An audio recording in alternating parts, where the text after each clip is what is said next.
as you can see, and I'm going to try and break these things with some paracord I've got connected to my shoes.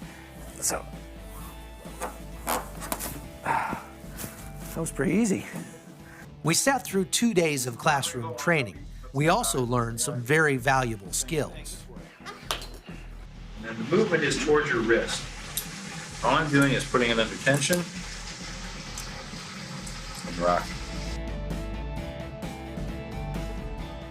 And you look at that and go, wow, there's no way I can escape. I mean, I feel that feels really tight, right? You can do that one.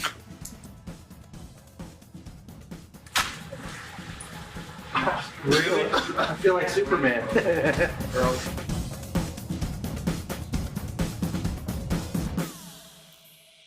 Over the last couple days, we've learned how to get out of handcuffs and pick locks, and